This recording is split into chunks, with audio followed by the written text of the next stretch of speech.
కావాల్సిన flood relief material కానీ లేకపోతే అక్కడ వాటర్ మధ్యలో ఇరుక్కుపోయిన వ్యక్తుల్ని రెస్క్యూ చేయడం కోసము సెంట్రల్ గవర్నమెంట్ నుంచి స్టేట్ గవర్నమెంట్ నుంచి కోఆర్డినేట్ చేసుకుని సివిల్ ఏవియేషన్ మినిస్టర్ గారు రామ్మోహన్ నాయుడు గారు అక్కడ ఢిల్లీ లెవెల్లో ఇక స్టేట్ లెవెల్లో చీఫ్ మినిస్టర్ గారు కోఆర్డినేట్ చేసి ఎన్డీఆర్ఎఫ్ ఫ్లైట్ ని తప్పించారు. మార్నింగ్ 6:30కి ఫ్లైట్ ల్యాండ్ అవడం జరిగింది. అలాగే ఇక్కడ నుంచి మనకు rescue operations and flood relief material కూడా వాటర్, బిస్కెట్ ప్యాకెట్స్, మిల్క్ ఇలాంటివి ఇక్కడ నుంచి పంపించడం జరుగుతుంది. ఒక నేవీ హెలికాప్టర్ ఒకటి ఇక్కడ నుంచి ఆపరేట్ అవుతూ ఉంది. ఆల్రెడీ ఒకసారి ఇక్కడ నుంచి మెటీరియల్ తీసుకెళ్లి డ్రాప్ చేసి వచ్చి మళ్ళీ రెండో ట్రిప్ ఇప్పుడు వెళ్ళింది. ఇంకా ఇది కాకుండా ఇంకా 4 హెలికాప్టర్లు కూడా వస్తాయి.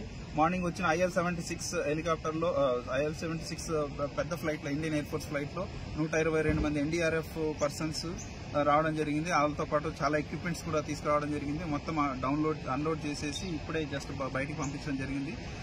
ఇప్పుడు మార్నింగ్ ఫస్ట్ ట్రిప్ లో ఫ్లడ్ రిలీఫ్ మెటీరియల్ అండ్ అదే ఫుడ్ మెటీరియల్ తీసుకెళ్లిన హెలికాప్టర్ లో రిటర్న్ వచ్చేటప్పుడు ఇక్కడ సుబ్బారావు గారు అని ఒక వ్యక్తి వాటర్ లో ఇరుక్కుపోయిన ఒక వ్యక్తిని రెస్క్యూ చేసి తీసుకురావడం జరిగింది. ఇప్పుడు ఆయన బయటకు వచ్చారు. సో సెకండ్ ట్రిప్ మళ్ళీ without stopping the engines, navy officers time waste అవుతుందని చెప్పేసి ఇంజిన్ స్టాప్ చేయకుండా రీఫీలింగ్ చేసి అలాగే మెటీరియల్ మళ్ళీ లోడ్ చేసుకుని వెళ్లారు.